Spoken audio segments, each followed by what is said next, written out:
Assalamualaikum warahmatullahi wabarakatuh. Perkenalkan, nama saya Ike Nur Hasana, bisa dipanggil Ika. Biar nggak membelakangi penonton. Biar kelihatan di syuting, Mbak, nggak apa-apa. Sabar Torek. Aku ngerti penderitaan batinmu. Sabar. Jangan terlalu gugup. Nanti tak mintakan nomor HP-nya, tenang. Nggak boleh.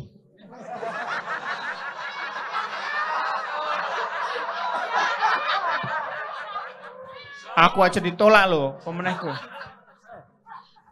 Oke, saya mulai ya. Sebenarnya ini mengulang yang pertemuan bulan lalu, yang soal situation awareness. Jadi setelah Kenduri Cinta bulan lalu itu tiba-tiba ada temen yang nanya gitu. Kayak, Nanya apa nembak? Nanya. Oke. Pertanyaannya tuh kayak sampai di titik mana, sampai di kecerdasan atau tingkat pendidikan yang seperti apa gitu, sampai orang tuh bisa untuk bertindak dengan benar gitu. Contohnya kayak misal di lampu merah, nggak tetot-tetot, maksudnya nggak langsung klakson-klakson atau tetap ngantri atau sekecil membuang sampah sembarangan gitu. Terus saya pakai dengan saya coba jawab dengan jawaban Mas Abrang kemarin gitu, kayak nggak peduli mau sepinter apa, mau sebanyak apa buku yang dibaca, atau kekuasaannya udah seberkuasa apa, atau udah CEO pun gitu, itu nggak ada hubungannya dengan manusia itu bisa bertindak dengan benar gitu. Tapi ya saya bilang gitu, ini jawaban dari Mas Abrang, saya saya teruskan ke dia gitu, kalau ya kuncinya adalah awareness gitu. Tapi habis itu dia tanya lagi, terus gimana cara orang itu tuh bisa melatih situation awareness-nya gitu. Wah, itu saya pusing lagi. Kamu diajak ke kacing enggak? Enggak. Oh iya pantas. Bulan depan diajak ya? Susah itu. Terus saya sempat mikir lagi gitu, kan kemarin itu awalnya mulai dari pertanyaan waktu itu kan mulai dari literasi gitu kan. Apakah jadinya siklus lagi gitu, maksudnya kayak kembali lagi ke literasi gitu, cara melatih situational awareness itu, atau balik lagi ke nurani hati masing-masing orang, atau kalau misalnya lebih dalam lagi di filsafat ada akal universal yang yang itu udah jadi semacam dasar atau bawaan manusia gitu kan ketika dilahirkan. Atau gimana cara melatihnya? Jadi ini saya lempar pertanyaan ke Mas Abrang gitu, karena saya juga penasaran gimana melatih situational awareness ini. Kemudian, jadi itu pertanyaan untuk Mas Abrang. Izin untuk menanggapi tadi soal emosi marah gitu. Kemarin yang terjadi di demo.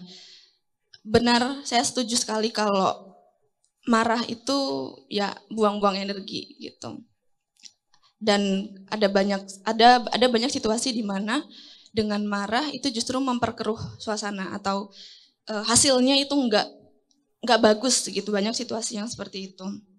Tapi seperti yang kita tahu gitu, kalau sebenarnya marah itu adalah secondary emotion kan. Di bawahnya ada lebih mendasar, perasaan-perasaan lebih mendasar seperti ada sadness, ada shame mungkin, atau disappointment yang akhirnya sebenarnya sebelumnya ya setuju gitu dengan harusnya bisa dengan dialog gitu.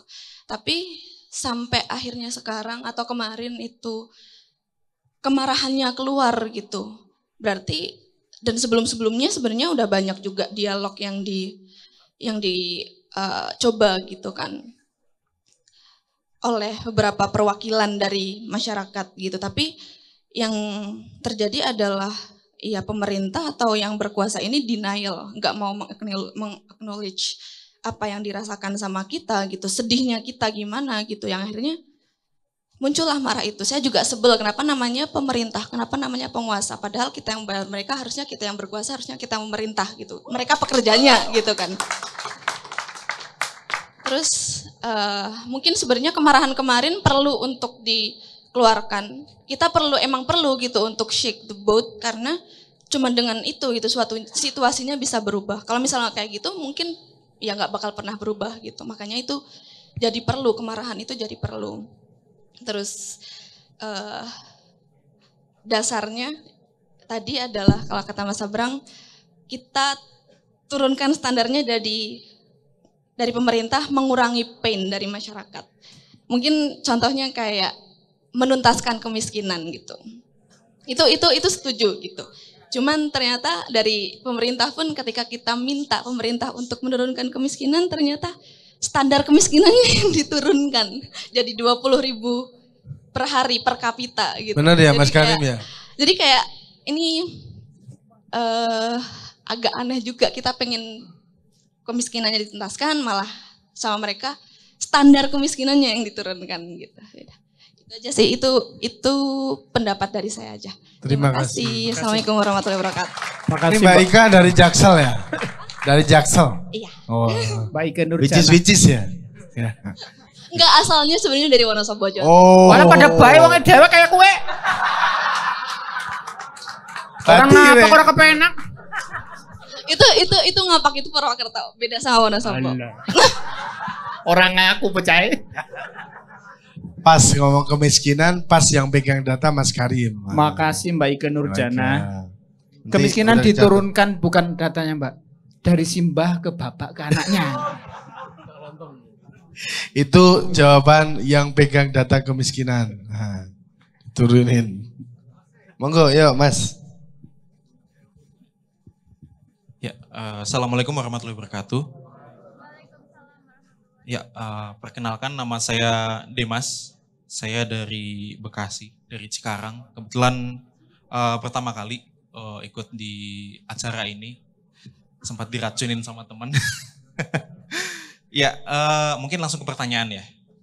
Tadi di sesi 1 dan sesi 2 sempat singgung atau bahas beberapa hal. Dan saya meng-highlight salah satunya terkait dengan bahwa sepanjang sejarah kita, bukan sejarah kita ya, tapi bahkan di seluruh dunia, ada banyak sekali reformasi dan revolusi itu yang mana selepas dari peristiwa tersebut memang pemerintahan yang sebelumnya bisa digulingkan, tapi pada akhirnya revolusi atau reformasi tersebut tidak bisa mengakomodir apa yang sebenarnya jadi aspirasi masyarakat. Nah, berhubung belakangan ini kita juga sedang berada dalam situasi atau kondisi yang mana mungkin dekat dengan kondisi itu, kondisi entah itu intinya kita menginginkan perubahan lah. Dan perubahan itu kan pasti kita mau sesuai dengan apa yang kita inginkan, apa aspirasi dari masyarakat itu sendiri. Jadi pertanyaan intinya adalah sebetulnya apa sih yang perlu kita pantau terus, apa yang perlu kita kawal terus supaya ketika momen perubahan ini terjadi itu tetap bisa inline, tetap bisa sesuai, selaras dengan aspirasi dari masyarakat itu sendiri. Mungkin itu pertanyaan dari saya. Terima kasih.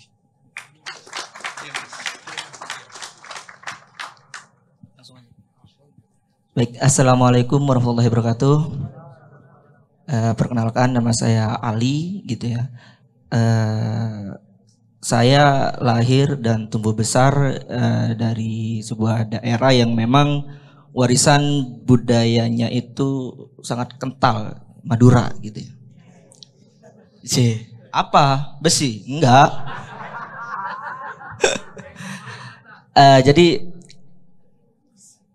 saat ini saya dalam posisi yakin tidak yakin, percaya tidak percaya, kalau ketika berbicara warisan budaya yang sudah kental, yang contohnya salah satu katakanlah yang apa namanya sering dikenal primbon gitu ya. Yang mana contoh kecilnya itu nikah seumpama itu coba cari hari-hari baik gitu ya.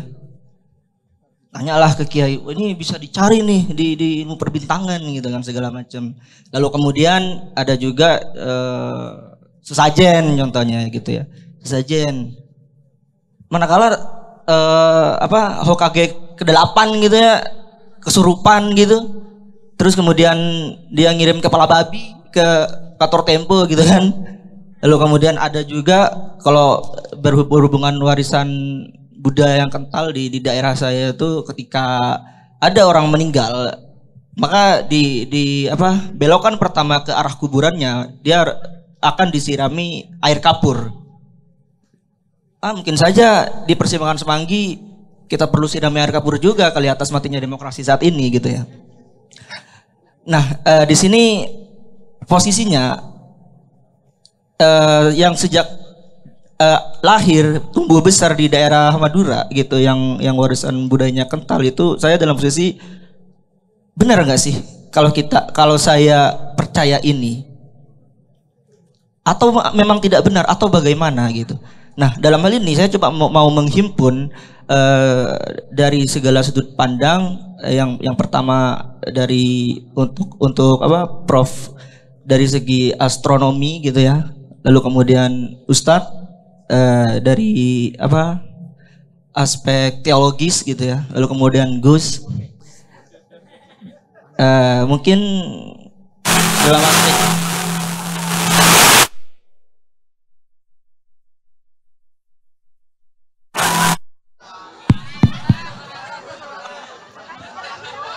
waduh Hanya orang Madura yang pegang kemik. bencana sejak dini ini salah penyebutan apa ini gara-gara pen ini mah.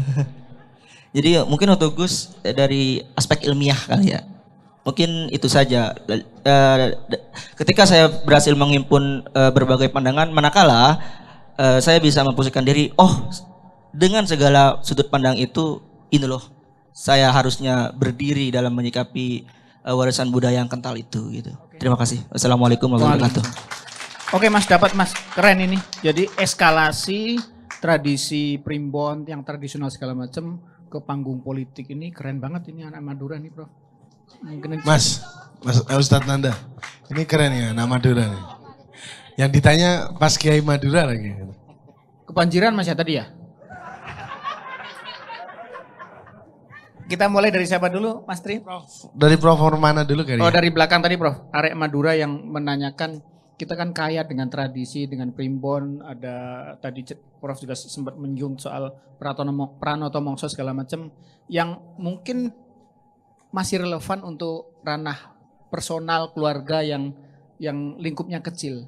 Nah, apakah ini bisa dieskalasi ke ruat nasional, Prof?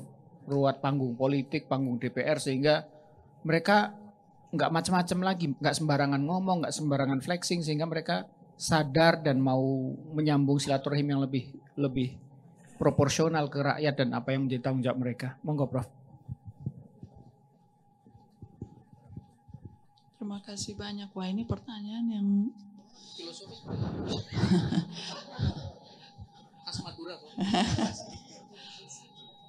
Terima kasih pertama untuk pertanyaan ini. Tapi ini pertanyaan yang penting, pertanyaan yang valid ya. Untuk masyarakat kita yang masih sangat kental dengan nilai-nilai tradisional,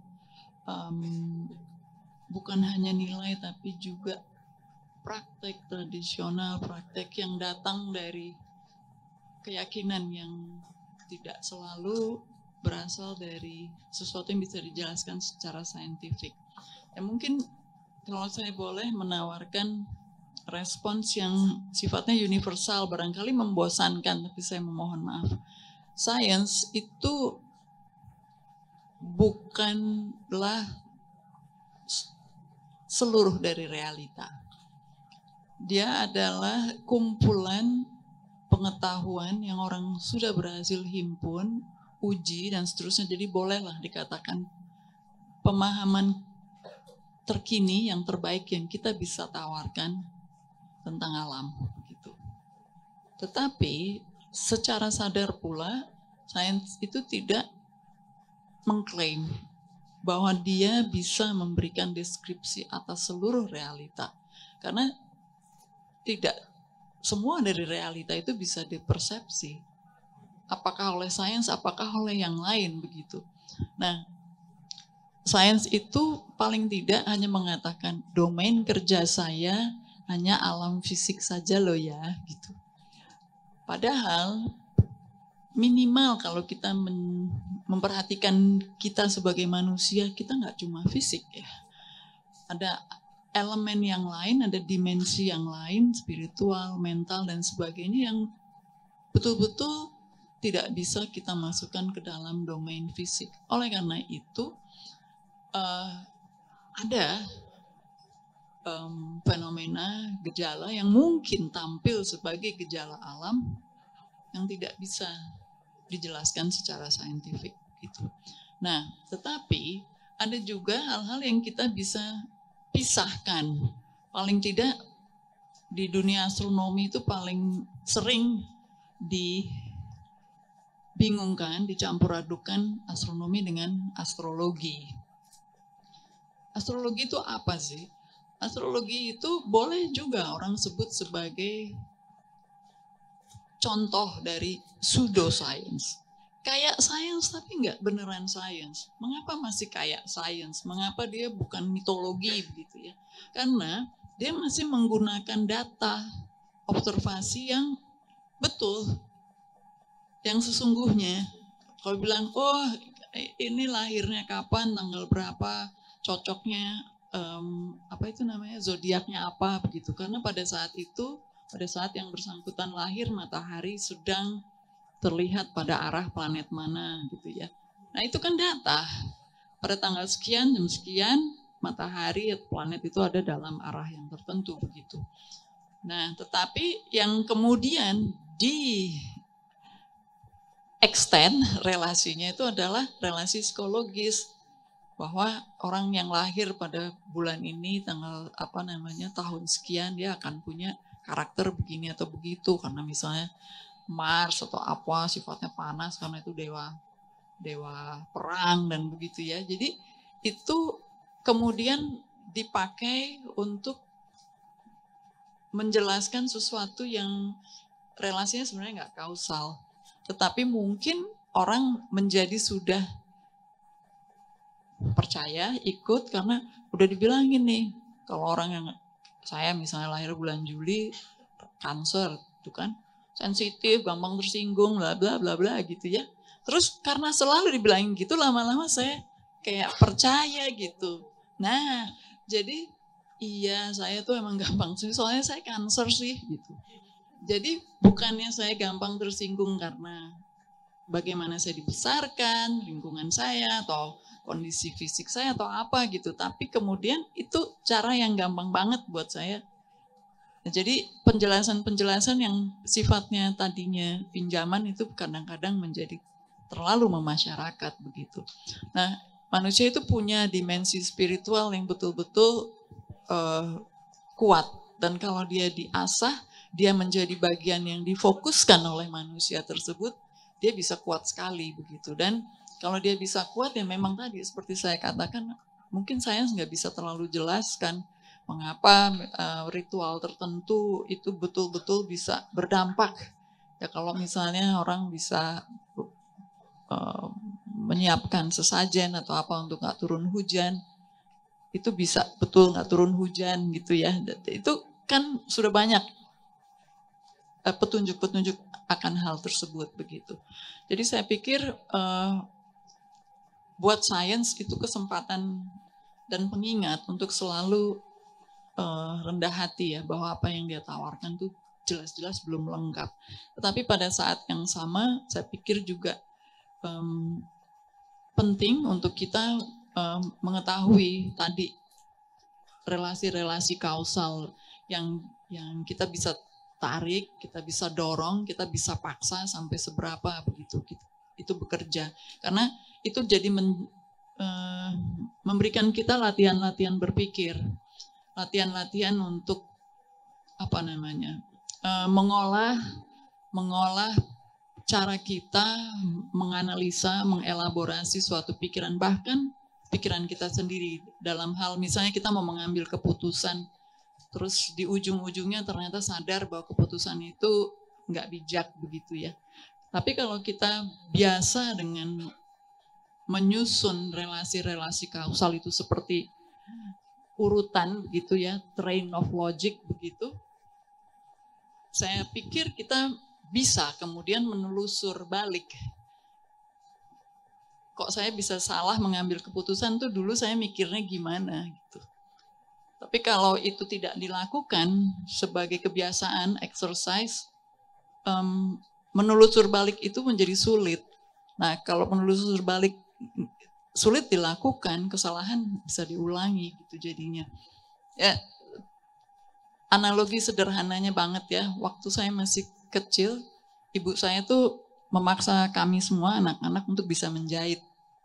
Karena menurut beliau tuh menjahit itu adalah salah satu skill untuk survival juga ya, walaupun bukan survival hidup mati, tetapi bisa menjahit itu bisa membantu kita banyak. Nah salah satu ibu saya bilang kalau menjahit itu benangnya nggak didobel, tapi benangnya yang satu aja gitu ya. Jadi kalau benangnya satu baru sesekali dimatikan. Tapi kalau benangnya langsung didobel, itu nggak bisa mundur. Kalau salah, nggak bisa mundur, kita nggak bisa bongkar. Tapi kalau cuma satu, itu bisa dibongkar. Nah, jadi maksud saya itu adalah, kalau dari awal kita menyadari kita itu melangkah ke depan karena alasan sesuatu, sampai di ujung perjalanan itu, kalau kita ternyata tidak sampai pada apa yang kita tuju, kita bisa menoleh ke belakang. Kemarin tuh saya ngambil keputusan atas dasar apa. Jadi itu sih. Jadi saya pikir ada hal-hal yang sains bisa jelaskan, ada jauh lebih banyak yang sains nggak bisa jelaskan. Mungkin itu dari saya sementara. Makasih Prof. Kalau dalam bahasa Mas Sabrang itu ada dua narasi realitas, narasi saintifik dan narasi agama atau spiritual. Yang sebenarnya itu tidak saling bertentangan tapi lebih komplementer Prof ya, saling melengkapi. Baik, lanjut ke pawangnya orang Madura. Nanti mungkin ini juga dijawab oleh Mas Nanda dengan perspektif yang lain. Tapi juga nyambung ke pertanyaan Mas Dimas ya dari Cikarang. Yaitu bagaimana memastikan momentum perubahan yang ini sudah masif dan diinisiasi oleh Gen Z ini tidak anget-anget tai ayam. Jadi tidak hanya ditutup dihilangkan sementara pinnya dengan balsem, sementara sakit kepala dasarnya tuh belum hilang. Nah, ini kira-kira kalau belajar dari akhlakul karimah Kanjeng Nabi seperti apa? Karena beliau kan mengorbankan pribadi beliau sendiri untuk menanggung pain itu, sehingga umat yang didakwai, diajak, dirangkul oleh Kanjeng Nabi itu juga mampu merasakan dalam level tertentu pain dia sendiri untuk mengganti pain itu dengan kehidupan yang lebih nyaman di kemudian hari. Nah, kira-kira rumus atau rukunnya seperti apa yang bisa kita ini bersama Mas? Monggo Mas. Matur nuwun Mas Kang Mas Karim, ya, para Syekh Gus. Yang pertama dari Mas, yang pertama banget bahkan saya bukan pawangnya orang Madura ya, karena saya orang Madura. Orang Madura nggak perlu pawang. Karena kalau Madura orang Madura perlu pawang, berarti orang Madura itu semacam forces of nature yang nggak bisa di ini kan. Atau gini Mas, sesama Madura dilarang mendahului. Sesama mendahului. Thank you. Jadi orang Madura kadinto bene Gak, cuman membuktikan otentisitas saja karena kan ini. Kalau yang pertama mengenai pain, menanggung pain. Mari kita ke dua ayat terakhir dalam surat At-Taubah. Laqad ja'akum rasulun min anfusikum azizun alaihi. Berat baginya ma'anittum, apapun yang menimpa kalian, menimpa kita. Jadi memang di dalam petikan itu terlihat bahwa beliau menanggung pain-nya seluruh umatnya. Tapi tergantung dari wakafnya. Bisa juga azizun dan alaihi ma'anittum. Dia agung dan dia menanggung semua beban Anda. Beres. Yang satu bicara dari segi kepiluan, yang satu bicara dari segi kegembiraan jaminan. Dua-duanya sama-sama sah. Karena Anda boleh berhenti kapan saja secara ilmu tajwid. Yang penting Anda penuhi haknya. Di luar wakaf pun nggak apa-apa. Dan wakaf yang ini bukan untuk jawatnya bacaan, tapi untuk mengungkap kedalaman makna. Karena laqad ja'akum rasulun min anfusikum azizun alaihi ma'anittum, dengan azizun dan alaihi ma'anittum itu maknanya itu dua dan sama-sama sah. Jadi beliau mengemban seluruh derita kita. Kemudian dilanjutkan dengan, atau dibaca lain, bahwa beliau agung dan tenang. Beliau menanggung semua derita kita. Tonnya beda ya, rasanya. Syauknya beda, zauknya beda. Harisun alaikum, dan ia ingin sekali kebaikan untuk kita. Hidup itu sebenarnya modalnya adalah ini. Karena nanti, kalau kemudian kita lanjutkan secara empati, lah terus beliau gimana nasibnya? Meloncat, melenting, kalau ilmu kanuragan Jawa, melenting ke surah Al-Insyirah. Alam nasyrah laka sodrok wa wadokna anka wizrok. Beliau itu dilapangkan sodernya oleh Allah Ta'ala, salah satunya dengan dibawakan bebannya oleh Allah Ta'ala. Jadi beliau nanggung derita kita, tapi nanti ditanggung oleh Allah. Ini insurance yang sejati. Di saat ketika sistem rezeki sedang didistorsi. Terlebih lagi, begitu. Dan masuk lagi lebih dalam lagi. Kepada beliau diberikan satu kitab yang terdiri dari semua nubuwah sebelumnya. Ada ilmu ladunni, ada rizki ladunni. Bagi yang kena PHK, rizki ladunni lebih mendesak.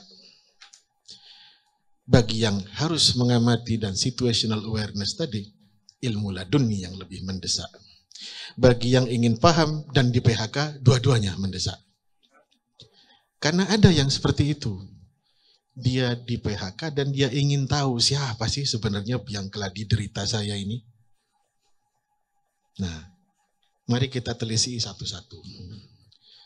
Ilmu ladunni di dalam khazanah mukjizat kenabian terakhir, itu figurnya adalah seorang sosok misterius yang menemani perjalanan final Nabi Musa sebelum akhirnya berhasil menenggelamkan Fir'aun.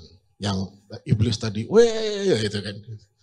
Itu baru setelah itu disebut oleh para mufasir Nabi Khidir. Fawajada abdan min ibadina atainahu rahmatan min indina wa 'allamnahu min ladunna ilmu ladunni. Nanti kita bahas. Kalau rezeki ladunni itu Sayyidah Maryam Ummul Masih alaihi wassalatu wassalam. Setiap kali Nabi Zakaria masuk ke dalam mihrab, fawajada indaha rizqa, mendapati di sisi Maryam yang sebetulnya dipingit ada rezeki. Ditanya oleh Nabi Zakaria, ya Maryamu anna laki hadha. Maryam ini dari siapa? Kita sering bahas kok ini di atas panggung KC. Bukan pengen mesen order juga lewat GoFood, bukan. Bukan. Itu pertanyaan sopan dari adakah laki-laki yang masuk membawa makanan ini kemari? Apakah saya harus khawatir dengan statusmu, Maryam? Apakah engkau masih suci? Artinya tidak dijamah orang yang belang, begitu kan? Kemudian beliau, Maryam menjawab, huwa min indillah. Ini dari sisi Allah. Bedanya ikhtiari dengan laduni, kalau ikhtiari jelas prosesnya kita yang mencoba menggapai. Tapi kalau laduni, ya memang diberi oleh Allah sebagai sebuah mukjizat. Jadi monggo silahkan diwiridkan bagi yang kriteria-kriteria tadi. Nah, salah satunya diantaranya untuk di situasi yang seperti sekarang, Nabi Khidir itu kan membawa 3 proses yang proses itu harus dilihat bagaimana sebetulnya itu cara bertindak di penghujung zaman. Pertama, kapal yang bagus saja dirusak. Artinya lebih baik terlihat jelek daripada dipamerkan dan membuat orang malah tergerak untuk menjarah Anda.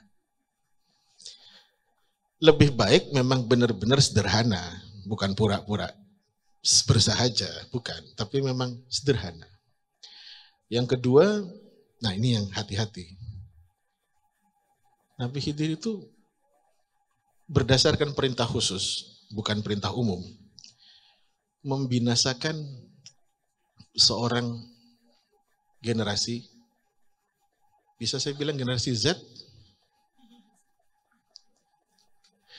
karena ada syaratnya, bukan karena generasi Z-nya, karena tipe yang akan menjerumuskan kedua orang tuanya ke dalam keingkaran kepada Allah.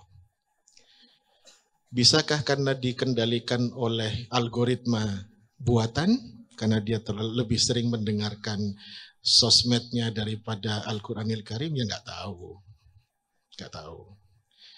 Tapi yang jelas yang dibinasakan bukan kakek-kakek, bukan separuh baya, tapi anak muda. Dan Kanjeng Nabi sendiri pernah berkata salah satu di antara ciri penghujung zaman, anak kecil menjadi pemarah. Apakah cocok dengan apa yang terjadi di beberapa tempat? Ya nggak tahu juga.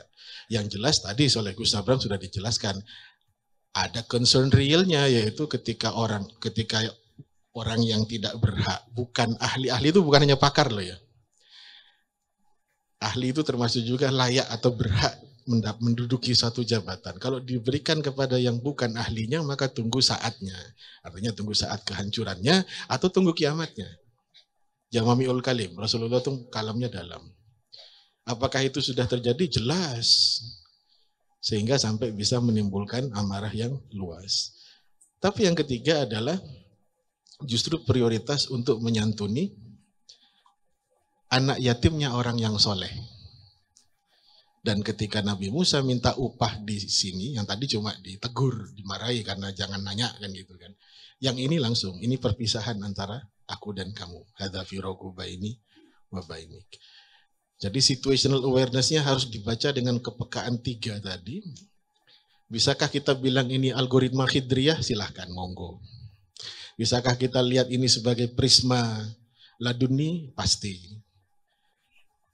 Nah, kalau yang tentang PHK dan didistorsinya penyampaian rezeki, kita pakai angka hiperbola gitu kan, yang namanya plutokrasi itu adalah ketika dunia, bukan hanya negeri, kita harus cerdas juga. Jangan mau dihasut untuk melihat ini di level nasional, seolah-olah ini ulah diantara kita sama kita.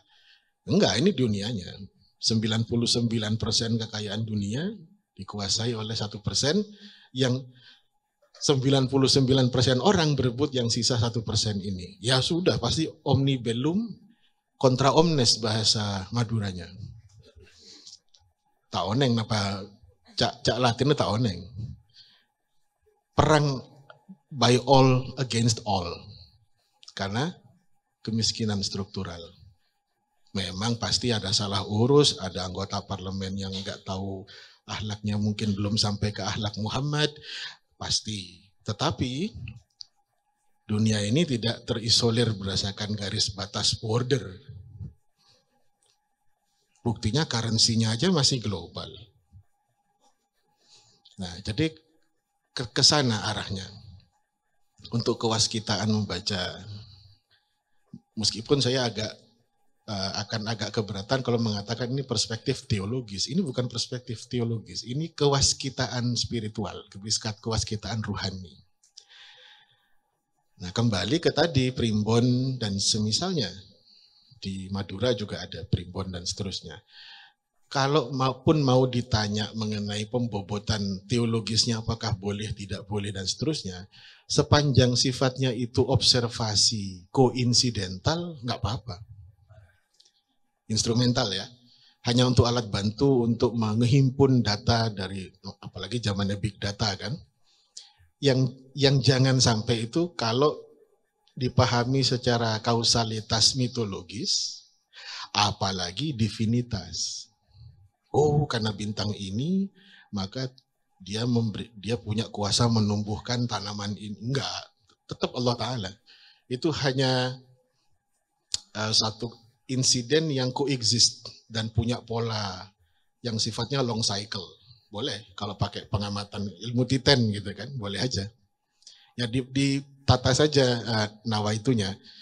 Kalau biasanya orang di kampung itu cenderung seolah-olah menggantungkan itu pada si bintang, kita rubah bahwa ini hanya koindikator saja dari suatu pola. Dan toh polanya sudah banyak berubah kan, karena ada ya perubahan baik kontinental, baik secara litosferik maupun atmosferik kan sudah banyak berubah juga. Kemudian yang terakhir barangkali adalah tentang cara memaknai ini. Sains, non-sains. Kaitannya kan dengan innallaha ala kulli syai'in qadir kan. Orang kemudian bicara takdir.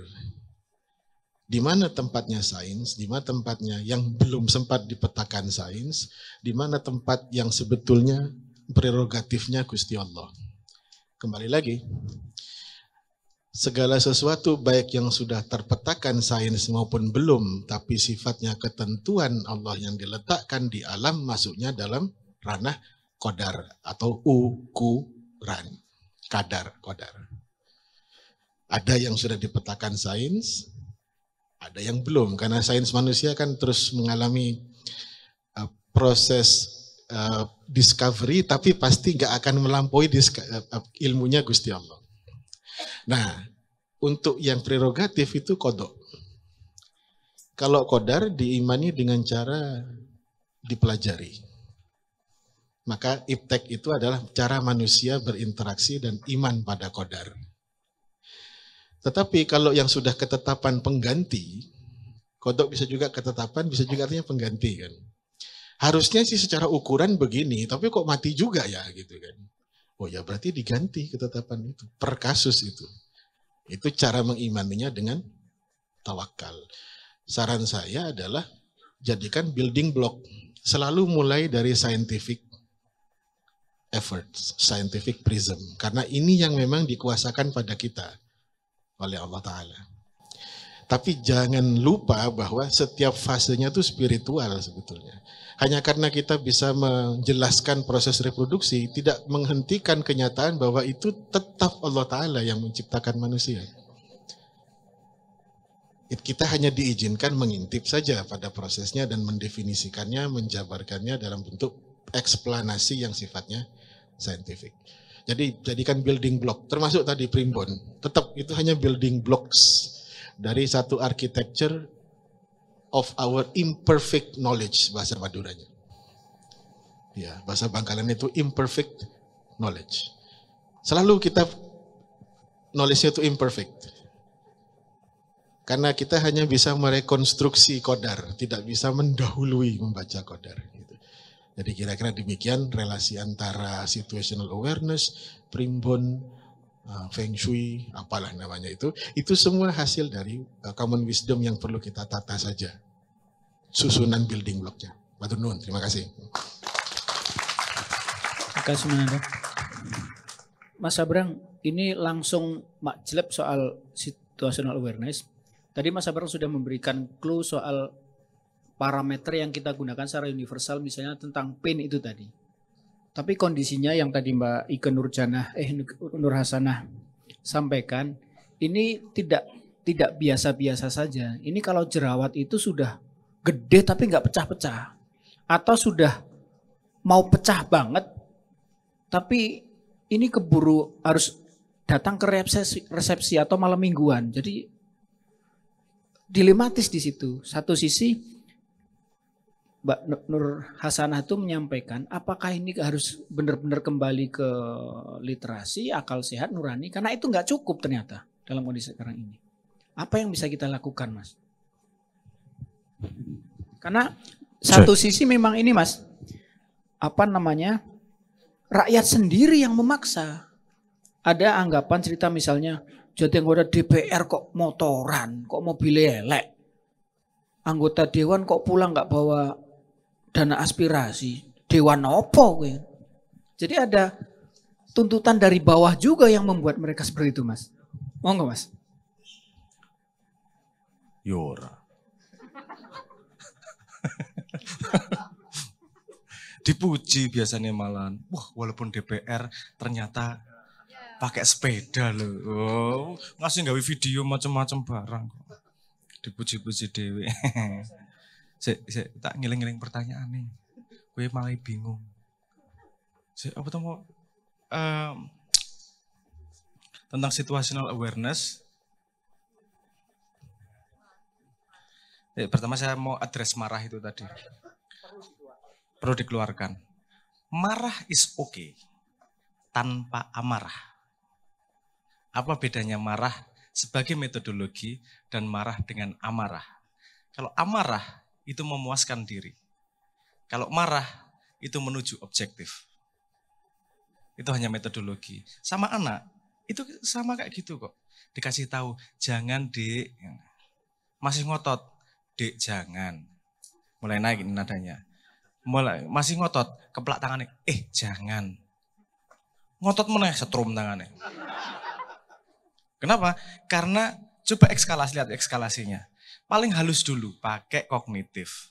Nggak bisa pakai ada stimulus, physical. Nggak bisa lagi kasih shock. Kan gitu. Shock itu kadang-kadang diperlukan memang. Aduh, aku naik kelingan aku biar didik anakku ya, bukan mencintai dia di masa depan ya. Alasannya menunjukkan.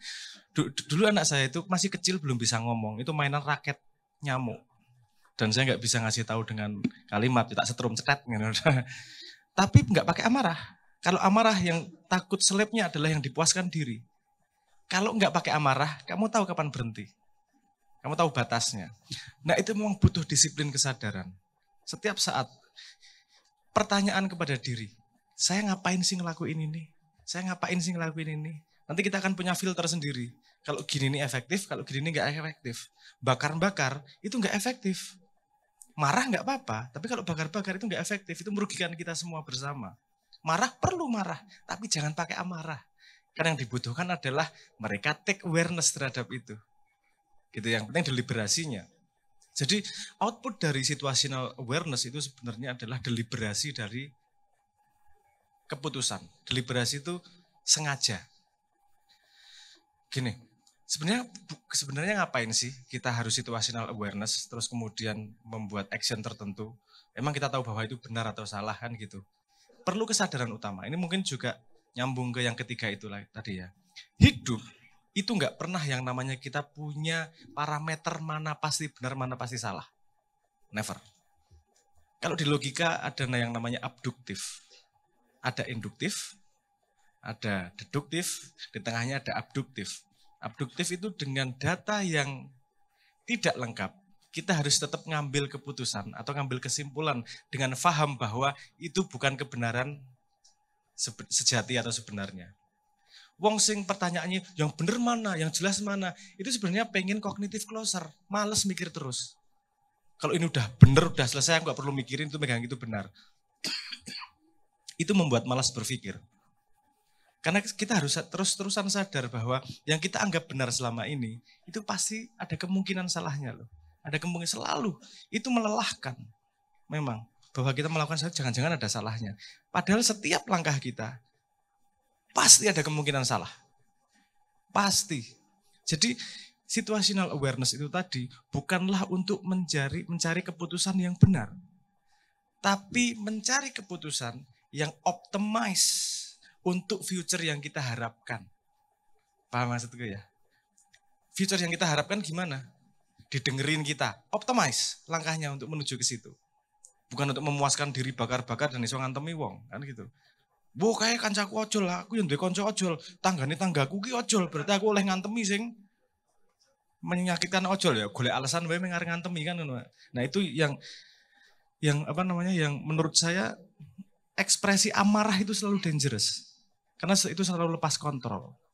Kalau marah sebagai metodologi, kamu tahu persis kapan harus teriak, tahu persis kapan harus diam. Karena tujuan gini, wasilah dan goyah. Amarah itu bukan tujuannya, amarah itu jalan untuk menuju tujuan di belakangnya. Selalu ingat nih tujuan. Eling, lan waspada. Eling tujuannya apa? Waspada perjalanannya, jangan sampai ngelewati marah yang menghancurkan, jangan sampai amarahnya menguasai diri. Tetap eling terus, tetap waspada terus, dan jangan lupa sama eling tujuannya. Eling lan waspada itu kalimat sederhana, tapi itu bisa kepake di mana-mana. Karena ketika kita eling tujuannya, itu jadi batas kewaspadaan kita untuk melakukan itu. Terus gimana cara melatih situational awareness? Situational awareness itu untuk bisa terus on, itu dia harus masuk sistem 1. Sistem 1, sistem 2, paham ya? Sistem 1, sistem 2 dari Daniel Kahneman. Konsep itu. Sistem 1, sistem yang langsung kita langsung lakukan, refleks. Dipisui marah, itu refleks. Tapi sistem 2 itu berpikir keras. Gimana ya, kenapa ya saya gini? Ini karena kita duduk dalam situasi tidak ada ancaman, kita bisa ngomong sistem 2 nih. Tapi masuk pada situasi beneran, biasanya sistem 1 yang berjalan. Ada cara untuk mengubah dari sistem 2 ke sistem 1. Gini, kalimatnya sudah banyak oleh nenek moyang kita. Ilmu gue kelakone kanthi laku. Malakah ilmu itu menyatu dengan diri. Itu kalimat-kalimat yang menunjukkan bahwa perlu kita untuk merenung, ngelihat, tadi actionku salah loh, seharusnya kayak gini loh. Tadi, karena ketika melakukan itu masih jadi aktor. Ketika kita semedi, semedi lah. Kita merenung, itu kita menjadi sutradara. Actionku tadi nggak optimize, kenapa ya? Saya bisa optimize gimana ya? Apa situational awareness yang saya tidak tangkap ya? Terus gitu. Kalau malam kita sudah menyadari itu, besok dilakukan. Satu-satunya cara untuk membuat itu menjadi sistem 1 adalah memikirkan dan melatihkan setiap hari. Terus menerus. Itu satu-satunya cara. Bukan, ini juga gini juga. Bukan urusan pandainya seberapa. Orang-orang kadang salah. Gimana sih, kemarin ada pertanyaan, terus dari video urung metu gitu ya. Videonya, Mas gimana caranya bisa males tapi pinter kayak si Kamaru gitu. Oh iya, oke. Loh, jangan lupa si Kamaru itu situational awareness-nya luar biasa loh. Kalau dia tidak memperhatikan perangnya Neji sama Naruto, dia nggak tahu ada bolongan di bawah tanah untuk dia bisa memanfaatkan itu untuk bisa menang lawan Temari kan gitu. Gue paham, sorry ya, saya nonton Naruto, sorry. Apa lagu? Itu situational awareness-nya luar biasa. Bagaimana dia bisa mengalahkan Hidan dan Kakuzu? Karena Hidan dan Kakuzu punya strategi sendiri dalam berperang. Itu situational awareness bener-bener itu. Jadi yang salah adalah gini. Pertanyaannya udah salah. Gimana saya jadi pintar? Pintar itu dianggap sebagai tujuan. Padahal pintar itu adalah jalan. Pintarmu untuk ngapain? Tidak semua orang punya modal pintar dan tidak semua orang harus menjadi pintar. Contoh paling sederhana. Rock Lee. sorry yo. Gen Z. Rock, paham ya maksud saya?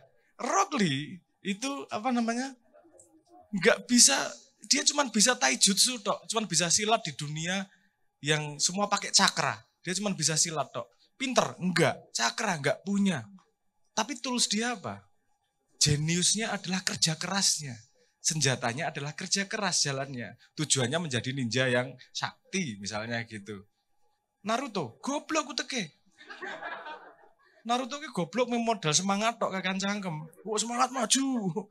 Rasen Shuriken deh. Wis ngono-ngono tok isine bengak-bengok tok. Doro Luffy, pokoke ngantil, tiba mangan, ngantil meneh ngono. Itu isinya gitu. Tapi dia punya kelebihan, cakranya banyak. Lihat. Di Naruto itu adalah pelajaran hidup, Wajiger. Kenapa? Apa namanya? Ya ora apa-apa. Tonton ke emang apa Naruto. Kan kita sudah One Piece sekarang. Saya Naruto kan kemarin. Konoha. Enggak, yang bisa diambil pelajarannya adalah tidak ada satupun ninja di Naruto. Itu yang pengen menjadi yang lain. Dia memanfaatkan kekuatannya sendiri. Dia memanfaatkan kelebihannya. Udah, itu aja. Dia maksimalkan terus-menerus. Udah. Enggak pengen belajar yang lain. Aku iso ning ngene, si Kamaru ki isone meng dolanan bayangan. Wis kuwi tok wis bayangan-bayangan ngono. Cara memakainya tapi sangat kreatif untuk bisa menggunakan tools itu. Dan manusia kalau mau sukses, itu toolsnya beda-beda. Pinter tok, kuwi gak kanggo. Kamu butuh punya koneksi. Pinter ngomong, butuh jilat mata. Yo, dilat, nek iso dilat. Nek kowe iso dilat, apa jenenge sikutmu dhewe, tak kaya 200.000. Gini ya. Oke. Apakah ada, kalau nggak salah di Islam ada ya yang ngomong gini bahwa rezeki itu datangnya dari silaturahmi. Ada hadisnya, datang dari silaturahmi. Kenapa? Karena rezeki juga datang dari kesempatan. Kesempatan datangnya dari silaturahmi, koneksi. Koneksi itu orang dalam ya, jangan anggap itu ya. Kenal orang akeh itu membuka kesempatan yang bermacam-macam. Untuk bisa memanfaatkan gimana? Kowe kudu pinter. Tapi kena wis ngerti cara memanfaatkannya gimana melakukan? Butuh wong rajin. Jadi butuh semua nih. Sehingga kita diciptakan berbeda-beda untuk bikin satu geng. Nek urusan iki kowe ya. Nek urusan kae kenalan karo kae ngobrol pababibu favivu ora cetok kowe wae ya. Oke, kowe mangkat. Wis dadi koneksi kenalke ya. Heeh. Wis tak gawe-gawean. Oke, sampai sing ngerjakke DE. Kerja sama. Tidak ada satupun yang bisa semuanya. That's why we need each other. Jadi saya pengen balik itu tadi. Jangan salah mana jalan, mana tujuan. Semua DPR yang sombong itu melihat jabatan sebagai tujuan. Sehingga mereka gunakan untuk kebanggaan. Mengubah dirinya. Kalau melihat jabatan itu sebagai jalan, yang dia banggakan pasti hasilnya. Karena tujuannya adalah ngapain aku jadi DPR. Ngapain aku jadi pejabat? Pejabat sing, wah aku pejabat kudune ngene. Wah aku gini harusnya dapat gini. Itu dia melihat jabatan sebagai tujuan. Hati-hati ini kecil tapi itu sangat mempengaruhi hidup kita. Ojo stres dengan tidak pinter. Lihat kelebihanmu apa. Jangan-jangan kamu Rockly, jangan-jangan kamu Minato Namikaze. Wah zikir, mati disian tapi. Sekti yang mati disian. Lawan QB. Oke, terus apa? Adik guyu ya, aku kayak cah cilik ya, nek karo Naruto iki. Seneng aku soalnya Naruto iku. Aku ngerti sejarah sing nulis piye, umure piro pas nulis, kancane sapa, editore sapa saking senenge. Menarik menurutku. Overarching-nya tuh loh. Ada sebuah cerita yang disiding di episode 43 baru keluar sebabnya kenapa di episode 239 lah asem gue. Dia wis pandangan imajinasi ini gede banget seolah-olah dia ngalami tenan dunia Naruto padahal imajinasi tapi itu saya kagum. Piye ya carane iso mencondro segitu panjang. Apakah dia menemukan di tengah jalan atau dia enak halusinasi dunia Naruto atau piye kan itu kenapa saya tertarik dan tanpa sengaja menemukan wisdom itu. Nah itu yang saya ambil pelajarannya di situ adalah satu, jangan terlalu stres sama ukuran-ukuran yang hanya jalan dan tidak IQ itu 8,54 so what? Aku goblok neng aku iso macul luwih suwe mbangane kowe. Maju loh. Tugasmu di situ udah. Rasa minder sama sekali sama siapapun. Semua orang punya tempatnya sendiri-sendiri dan menemukan pasangan kumpulan yang tepat untuk menutupi kekurangan dia. Sehingga Ino, Shikamaru, Choji itu punya combo dari bapaknya sama mbahnya turun-temurun. Ora ngerti tau gue golek itu turun-temurun iki. Ya iya. Wah, ya ngono lah. Asem ki aku malah bahas Naruto iki bahas spiritual iki Maulid Nabi ke Naruto. Asem tenan aku iki. Aku sok-sok mangkel ro awakku dhewe. Tapi ya gitu ya. Apa terjawab ya? Apa tadi pertanyaannya bagaimana melatih situational awareness? Ada pengalaman, ada perenungan, ada siang, ada malam, ada aktor, ada sutradara. Siapa yang butuh situational awareness? Aktor. Siapa yang bisa menonton aktor? Adalah dirimu sendiri. Ketika malam merenung, jadilah sutradara untuk menyutradarai dirimu besok seperti apa. Kalau itu disadari, lebih cepat bergeraknya. Karena tanpa sadar pun kamu bergerak kok. Kamu melihat dirimu 2 tahun yang lalu ketawa kok. Lihat postingan Instagrammu 2 tahun yang lalu. Kamu kenapa? Karena kamu sudah berkembang nih aktornya. Kalau disadari jadi lebih cepat gitu loh. Ya Allah alay cek, siapa ya aku rek. Ya memang gitu yang namanya live. Apa? Yang ada yang sudah ditanam sama Tuhan kita jalani tanpa sadar dan ada yang perlu kita sadari agar bisa lebih cepat memanfaatkan mekanisme yang sudah intrinsik kita miliki tersebut. Gitu ya. Terjawab ya, apa meneh mau? Oh, marah wis terjawab. Apa perubahan apa? Perubahan, berubah berbuntut 9. Apa? Oh, yang kedua, pertanyaan kedua. Masih Mas, oke. Tadi ada, seingat saya ada 2 pertanyaan. Kenapa terjadi revolusi tapi tetap podo wae? Kan gitu. Terus nomor 2, bagaimana tetap menjaga perubahan? Oke, ini rada teknikal ya. Anda pernah, saya merekomendasikan Anda membaca, gini, kalau kita mau belajar ke masa depan, jangan sia-siakan masa lalu. Belajar yuk masa lalu apa yang terjadi. Pertama saya mau menjawab itu, tentang kenapa perubahan tidak, kenapa revolusi, demo dan seterusnya tidak membawa perubahan. Karena titik ungkitnya pada titik yang salah. Ada vertikal, satu bergantung dengan yang lain. Kalau Anda mau pegang ChatGPT, cari kata kuncinya iceberg model. Yang paling atas itu yang disebut sebagai event, itu yang kita lihat. Hampir semua orang bisa ngelihat. Eventnya apa sih? Ngelokke, cangkem melek, iki rapi, itu event semua. Tapi semua event itu hanya ada kalau ada pola yang terjadi di bawahnya. Pola itu bisa terjadi kalau ada struktur di bawahnya. Struktur itu bisa terjadi kalau ada mental modal tertentu di bawahnya. Lihat, urutannya kayak gitu tuh. Lihat kerusakannya di mana. Contoh segini, kalau kerusakannya di event, kita ngubah dengan cara itu tadi, dengan cara demo dan seterusnya, akan berubah. Kenapa? Karena kerusakannya di event. Contohnya sederhana. Kalau sebuah sistem, ada kejadian buruk dia catat, dan diambil pelajarannya jadi undang-undang baru, artinya dia belajar dari event untuk mengubah struktur. Pertanyaannya coba di-track. Apakah ada undang-undang kita? Ono misalnya wong mati neng Kanjuruan itu jadi undang-undang? Enggak jadi pelajaran kok. Artinya struktur kita memang tidak. Kerusakannya berarti bukan hanya di event. Udah ada di struktur nih kerusakannya. Oke, kok strukturnya kayak gitu kenapa sih? Bukan struktur, itu polanya. Kita udah lihat polanya bahwa kejadian-kejadian yang bisa diambil pelajarannya ternyata tidak diabadikan dalam polanya. Oh berarti kesalahan di pola. Polanya kayak gini kenapa ya? Oh karena memang yang dipilih mungkin tidak terlalu kompeten melihat itu.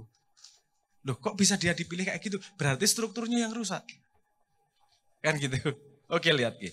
Kalau strukturnya yang rusak kemudian cara milihnya kita gini-gini, manusianya juga sing milih kue-kue dewe, apa iso meng dibayar 100 wong kue milih apa sini pelawak kok berharap mendapat patriot kan yo lucu. Kok koyone nyindir wong iki dadian iki. Oh, enggak maksudku enggak seperti itu. Iki otomatis ya gimana? Maksudku enggak seperti itu. Tanpa sengaja berarti iki sing nganu ilatku nek ra iblis yo malaikat ya sembuh. Mohon maaf ya, saya tidak, tapi paham maksud saya ya. Kamu milih kayak gitu. Milih orang yang bisa ngasih duit. Saya nggak ngomong mungkin kamu ya, tapi kalau demokrasi kan kita ngomong rakyat. Kalau yang dipilih adalah yang ngasih kamu duit, artinya orangnya pinter nyari duit. Kalau menjabat ya pasti nyarinya duit. Ya jangan kaget. You get what you buy, you get what you choose. Loh kenapa kita seperti itu? Artinya mental model kita salah. Dan mental model adalah masalah paling susah di dunia. Yang handle mental model itu levelnya nabi. Nabi itu datang untuk memperbaiki akhlak. Paham ya? Kenapa memperbaiki akhlak? Karena itu mental model. Ketika mental modelnya sudah benar, akan menghasilkan struktur benar, menghasilkan pola benar, dan eventnya akan benar. Nabi-nabi kuwi ora ono sing ngajari struktur, ora ono sing ngajari pola. Itu muncul dari mental model semua. Levelnya nabi sing ngurusi mental model. Saya nggak ngomong nggak ada harapan ya, tentu ada harapan. Karena tadi ngomong yang handle nabi, yang ngerjain satu orang. Dipilih sama Tuhan sekalian. Oke, kalau nggak ada orang kayak gitu sekarang, karena saya yakin kalau kamu lahir di zaman nabi, nggak yakin kamu bakal ikut nabi, so ikut Abu Jahal mesti. Lahab lebih ya detail akeh kok. Cetha to, simpel to. Ora yakin aku wis rasa saya pasti bahagia hidup di zaman nabi. Gayamu. Abu Jahal detail oke. Sorry. Aduh, sapa sing tak cangkemku dhewe gitu. Oke, apa namanya? Jadi tentu ada harapan. Tentu ada harapan karena nanti bisa kita kerjakan bersama. Pekerjaan satu nabi bisa kita doakan bersama dan kita lakukan bersama-sama masyarakat, tentu akan ada perubahan mental model tersebut. Sampai saat ini perlindungan terhadap mental model secara struktural tidak ada sama sekali. Sama sekali tidak ada. Contoh ancaman terbesar adalah sosial media. Gak ono perlindungan sama sekali. Kita disuruh beradab sama pemerintah. Ayo beradablah di sosial media. Pertanyaan, beradab menurut siapa, beradab itu gimana, caranya gimana nggak disediakan. Pokoknya beradab karepmu.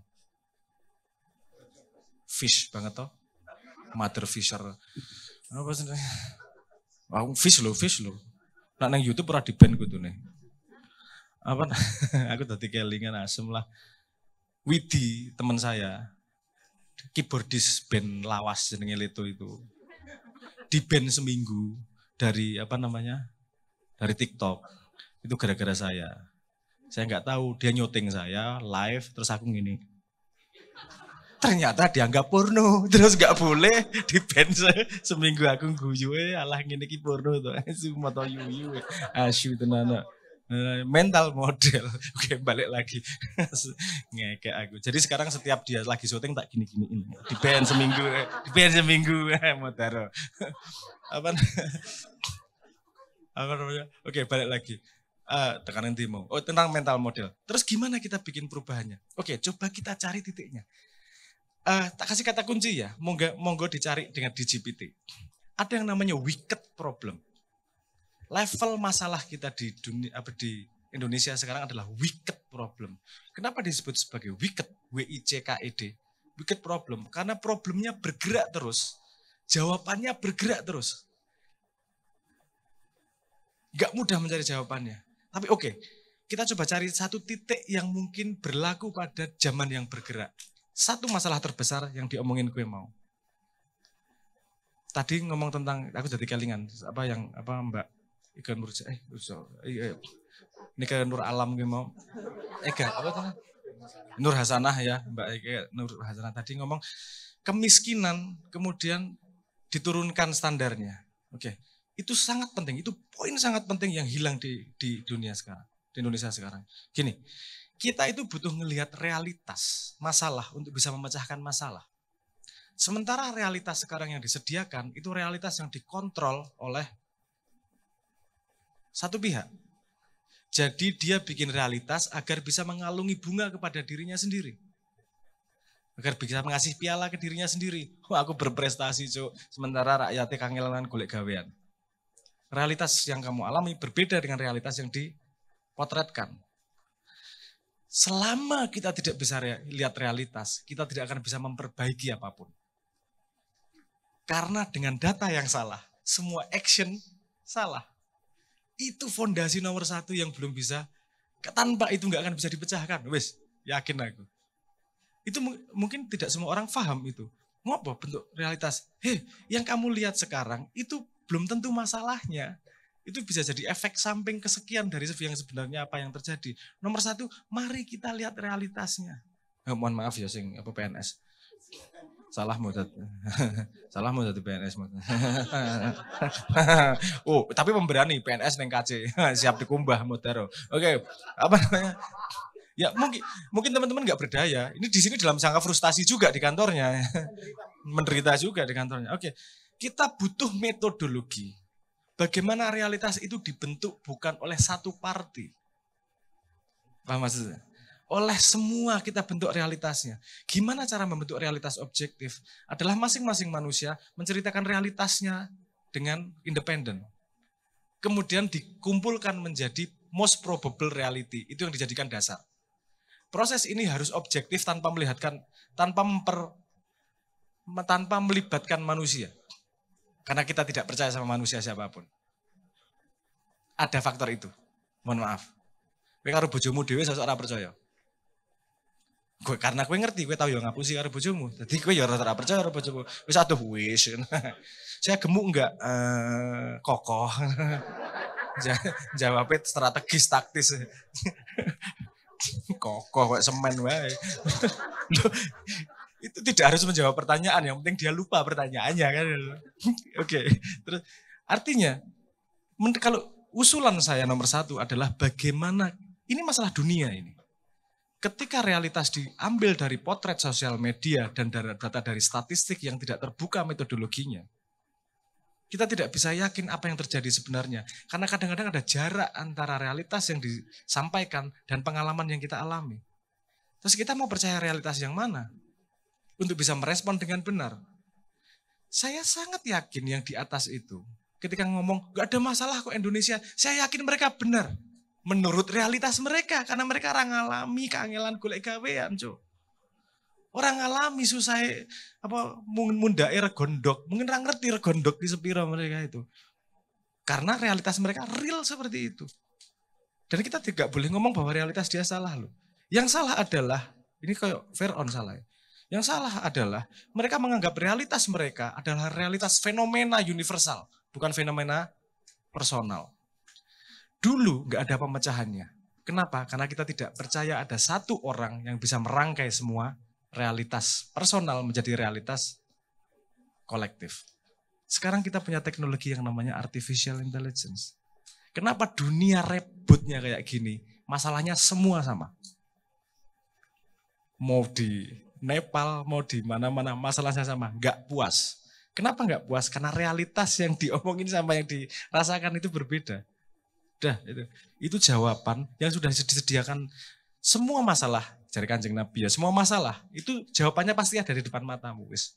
Itu sudah disediakan semua karo Gusti Allah. Nggak mungkin keluar masalah kalau belum ada jawaban yang tersedia. Saya dulu bertanya-tanya, teknologi AI ini jawab masalah apa ya? Oh, ternyata salah satunya adalah menjawab masalah itu tadi, kolektif realitas itu tadi. Oke. Paham ya kompleksitasnya ya? Aku mau ngomong klutik ini, kompleksnya seperti itu. Wicked problem itu beda dengan science. Agak akademis sedikit ya. Science itu asumsinya itu yang disebut sebagai reduksionis. Cara mencari kebenaran adalah gini. Sistem besar dicari kecilnya, dicari rumusnya, kemudian digedein lagi, disambungin. Jadi yang dipotret adalah objeknya. Reduksionis. Nah, itu nggak bisa pakai metodologi itu untuk urusan sosial. Sama sekali nggak bisa. Masalah pendidikan itu berhubungan dengan masalah ekonomi, berhubungan dengan kestabilan politik, dan nggak bisa diasumsikan ceteris paribus. Masalah pendidikan masalahnya gini, semua ceteris paribus memecahkannya gini. Nggak iso. Wong sesuk kowe punya teori tertentu, membuat kurikulum ganti menteri, ganti meneh kok. Kenapa? Karena pergerakan politik ada pergerakan ekonomi ada, pergerakan kepentingan ada. Cara analisisnya sangat berbeda. Coba Anda riset yang namanya system thinking. Itu memotret sebuah sistem dengan cara yang berbeda dengan reduksionis. Dia bukan melihat objeknya, tapi melihat hubungan antar objek dan kausalitasnya. Dan efeknya. Nanti ada feedback positif, ada feedback negatif, ada hubungannya tanking kah, adakah delay kah, dan seterusnya lah. Kalau ngefeknya perubahan di sini nanti ada berapa waktu untuk terjadi perubahan di sana dan seterusnya. Ini memang benar-benar mau memecahkan masalah Indonesia, kamu harus siap mengambil pain kekompleksitasan itu. Oh, ini tidak mudah. Kalau jawabannya mudah, udah beres dari dulu, Mas. Sampai sekarang kayak beres kok. Berarti sangat-sangat kompleks ini jawabannya. Kalau Anda memang mau mengambil pain itu, top, nggak masalah. Oke, Gitu ya. Nanti kita teruskan nanti semakin panjang semakin kompleks ini nanti. Kata kuncinya itu wicked problem, system thinking, Russell Ackoff kayak si von Bertalanffy itu beberapa tokoh-tokoh di system thinking itu. Oke. Terus balik kedua. Bagaimana menjaga sebuah gerakan agar tetap continue dan sampai. Iki rada dawa aku ceritanya iki. Kita belajar dari yang terjadi. Coba Anda lihat September 2011 gerakan yang disebut sebagai OWS, Occupy Wall Street. Sama satu lagi Mei 2011 juga, 15M kalau nggak salah sebutannya, 15-M, itu terjadi di Spanyol. Itu dua tipikal yang agak berbeda, tapi munculnya sama. Ekonominya susah, pada ribut. Yang di OWS, Occupy Wall Street, itu terjadi karena ekonomi crash, karena kelakuan para banker. Kemudian yang di bail out adalah bank. Sehingga terjadi we are the 99%. Kita ini yang mayoritas, kok mereka yang di bail out, mereka yang gawe masalah kok. Ribut Occupy Wall Street. Saat itu mayornya wali kotanya Michael Bloomberg kalau nggak salah. Kalau salah Michael Bloomberg dia nanya, "Oke, kita pecahkan." Terus dia ngomong, "Saya diskusinya sama siapa?" Gak ada yang bisa jawab. Karena gerakannya natural, semua bergerak. Siapa yang punya hak untuk menegosiasikan permintaan? Karena kalau tidak ada yang punya pegang itu, dengan mudah ini dipasangin orang seolah-olah negosiasi, padahal tandurannya dewi. Padahal untuk membuat sebuah organisasi itu butuh waktu panjang. Dalam waktu 2 bulan hilang semua. Dan tidak terjadi perubahan apa-apa. Kenapa? Karena tidak ada proses yang namanya birokratisasi. Biasanya ada 4 step. Emergence, coalescence. Emergence itu kemunculan yang terjadi begitu saja, demonya. Coalescence, pemadatan, terjadi yang namanya demand. Siapa yang membawa demand ini? Birokratisasi. Jadi sebuah badan, yayasan, whatever, yang membawa idea itu, agar ID-nya terus hidup walaupun orangnya berganti-ganti. Karena biasanya perjuangan yang dilakukan untuk menggolkan itu butuh waktu panjang. Contohnya,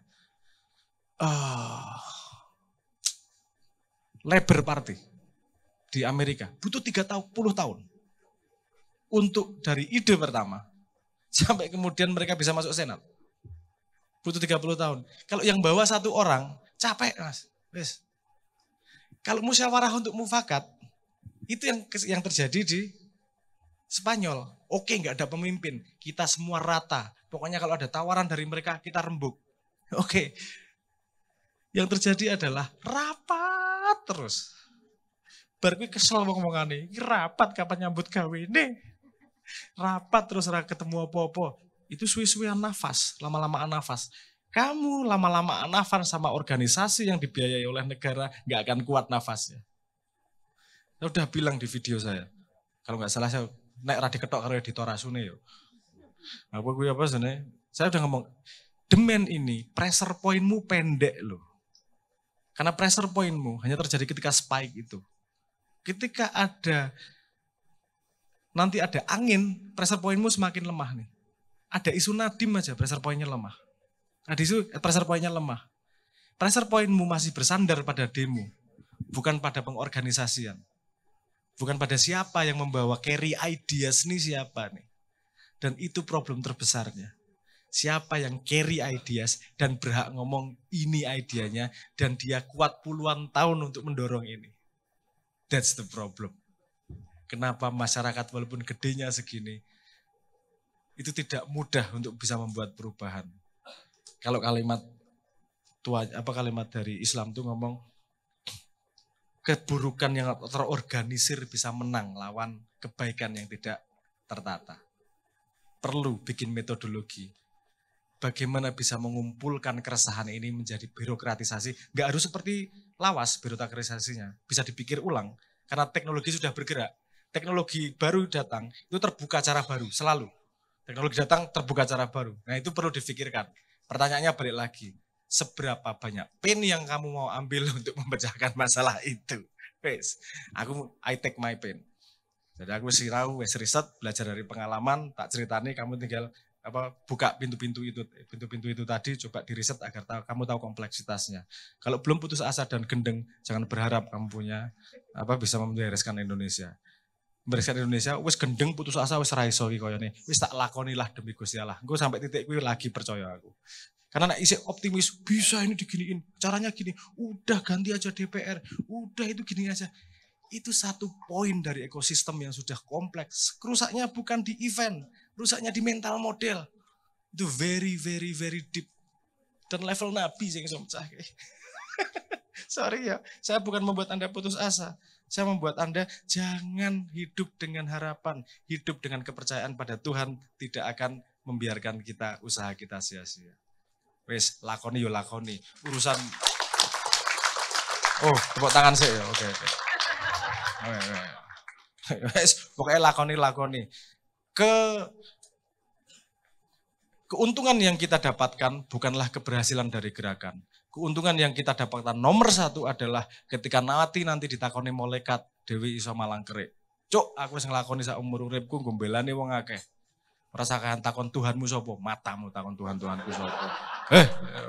Aku sak umur urip nglakoni sing di Tuhan kongkon. Ngetuti Kanjeng Nabi seumur urip.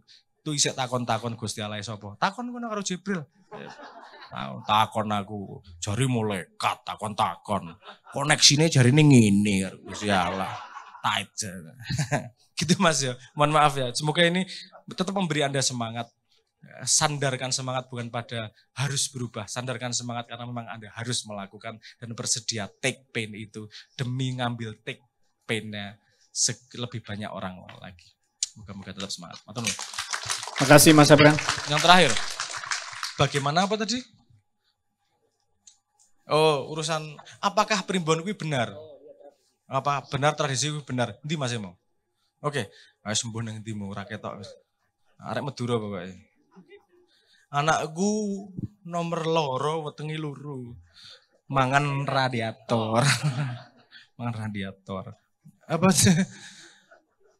Gensi gak nyambung apa-apa. Engko loading gue nang omah pas numpak motor nang perapatan. Bajigur ternyata ngono ora apa-apa. Biasa Naruto. Diulang Mas. Ngerasa. Mana nasibnya. Tadi pertanyaannya gimana? Apakah kita bisa mempercayai primbon? Oke, pakai cara berpikir ini tadi. Kenapa kamu perlu percaya sama primbon atau tidak perlu percaya sama primbon? Kenapa kamu butuh keputusan itu? Karena kamu pengen optimize future. Benar nggak? Apakah benar ini berpengaruh pada masa depanku atau ini tidak berpengaruh pada masa depanku? Optimize future. Saya balik lagi pertanyaannya. Untuk optimize future-mu, kalau misalnya kamu tidak percaya atau percaya sama primbon, selain itu yang menurut Anda pasti bisa memperbaiki masa depanmu apa selain primbon? Rano toh Yon? Masa depan itu spekulasi semuanya, udah. Kamu cuma bisa mengambil informasi yang tidak lengkap. Primbon bener apa salah? Ya sok-sok bener nggo wong, sok-sok salah nggo wong, wis ngono ae. Apakah kita perlu mengambil informasi itu? Perlu ngambil informasi itu. Bener atau salah itu bukan biner. Bener mesti bener, salah mesti salah, enggak. Mungkin kebenarannya 2%. Oke, ambil itu sebagai tambahan informasi untuk bisa mungkin bener loh ini, tapi juga mungkin salah. Oke, saya ambil informasinya, saya pertimbangkan dalam full 100% pertimbangan. Mungkin ada pertimbangan lain yang lebih penting. Mertuane cerewet pora, misalnya gitu. Itu lebih penting daripada primbon. Mungkin loh ya, aku ra nyindir sapa-sapa loh iki. Aku rabi menurut primbon apik, tanggale pas menurut astronomi, tapi mertuane ya asu. Piye uripku iki misalnya. Itu masalah lebih besar daripada urusan primbonmu sama astronomimu kan gitu. misal Allah ya. Ini sing guyu ki merasa tersindir. Ayo artinya gini, balik itu tadi, dalam hidup itu masa depan itu enggak ada yang pasti. Yang kita lakukan adalah mengumpulkan informasi yang tidak lengkap untuk mencoba optimize future, mengoptimisasi outcome hasil yang pengen kita harapkan. Sains berguna enggak? Sangat berguna. Tapi apakah pasti benar? Belum tentu pasti benar juga. Walaupun tingkat kebenarannya untuk masalah tertentu bisa sangat tinggi. Contohnya dengan prediktor. Sains itu prediktornya bisa sampai 99%. Fisika misalnya. Apa keakuratannya. Ilmu sosial. Karena ilmu sosial ini pengen nganggo corone natural science gitu loh, selipe iki. Ilmu sosial itu prediktor paling akurat itu cuma psikologi. Ono sosiologi bisa memprediksi besok akan ada terjadi demo, ra ono toh? Gak ada. Dia ilmu statistik mencoba mempelajari masa lalu dan mencoba melihat kemungkinan masa depan tapi bukan prediksi. Prediktor. Kalau sains itu bisa prediktor sampai levelnya 99% akurasinya. Kalau enggak akurat itu nggak bisa bikin HP, nggak bisa bikin satelit, nggak bisa bikin macam-macam. Gini, apakah primbon itu benar atau salah? Lihatnya coba jangan gitu. Lihatnya gini, ada orang bertahun-tahun mengumpulkan informasi dan informasi itu bertahan sampai sekarang. Kalau informasi bertahan sampai sekarang, somehow itu pasti berguna. Walaupun minimal bergunanya untuk gawe mantep mertuamu. Wis itu berguna. Apa itu benar untuk masa depan? Bu, neng mertuaku wis mantep. Oh bener iki apik. Oh berguna. Itu sangat berguna. Artinya manfaatkan sesuatu yang ada untuk gunanya. Wis gak masalah. Bukan urusan percaya nggak percaya. Wis. Nek kowe niat cinta, rabi wis to.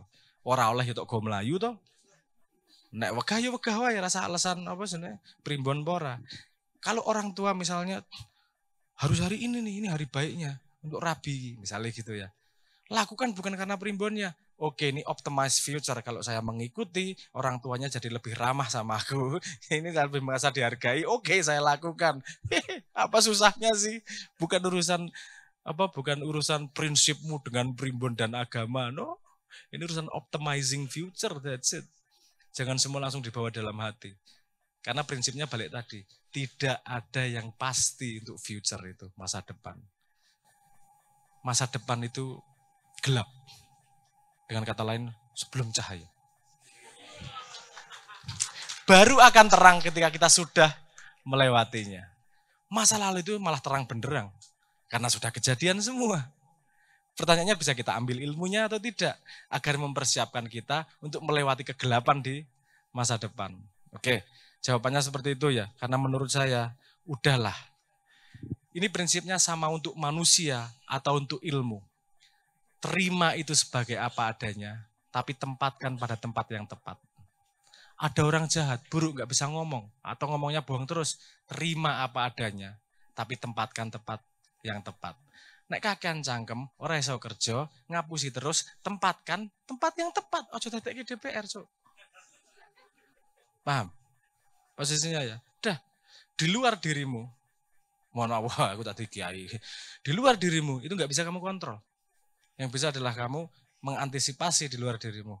Semakin banyak kamu ilmu, semakin bisa mengoptimize future yang kamu harapkan. That's it. Oke? Aman ya urusan primbon ya. Kowe nek harus takon primbon, takon roh aku. Aku paham aku primbon. Betal jemur ada makna SD aku mau tekan rampung. Soalnya rano buku neng omah, buku neng mbah gue tak buka-buka. Betal jemur ada makna. Pace, ziwe duso. Wah, paham aku. Bisa tak ramal kayak gue. Ben aku buka nganu soalnya. Buka klinik. Klinik ramalan. Kuncinya gampang kok ramalan.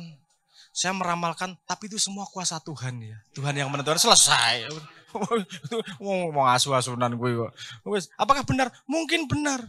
Mungkin salah. Itu mengkapitalisasi keadaan kok. Kalau kamu ngomongnya agak ambigu sedikit, terus kejadian gini, ingat nggak waktu itu aku ngomong gini? Oh, artinya lah, gue kali ngomong rada ambigu sedikit. Kamu coba lihat ya, mohon maaf nih, astrologi bukan astronomi, kalau astronomi sains nih, astrologi itu kamu kumpulin 10.000, kamu ambil random setiap hari, bener atau enggak? Bener wes toh. Karena itu confirmation bias namanya di psikologi. Kamu hari ini akan mengalami sesuatu yang tidak enak. Mesti matane, mesti ono sing ra enak, arep beratake enggak. Kamu sakit hati sama orang. Oh iya ya aku sakit hati. Ya mesti edan po. Kalau kamu bikin tulisan cukup ambigu sedikit. Dengan pengalaman yang kita alami, yang didirect itu bukan kejadiannya, yang didirect adalah atensimu. Kamu baca itu jadi attention ke sana. Jadi mbah bener mbah ora. Dan apa namanya? Ramalan itu banyak versinya, wis sak banyak-banyake. Ambil aja untuk fun. It's okay, baca aja. Oh, aku bakal jadi presiden, Cuk. Oke. Ramalannya ku percaya. Ngono wae to gampang to. Masalah ra kedadian mesti. Wis biasa, urip penuh kegagalan kok pengen keberhasilan apa dari ramalan. Gak apa ya, santai aja ya. Wis luwih penting mikirke mertuamu makane mikirke ramalan. Wis to tenang wae. Kalau ramalan bisa digunakan untuk menaklukkan mertuamu, gunakan sebaik-baiknya. Oke ya, utilitarian. Optimize your future. Semoga kita di sini istiqomah 30 tahun bisa optimize Indonesia masa depannya seperti apa. Amin ya rabbal alamin. Matur nuwun. Assalamualaikum warahmatullahi wabarakatuh.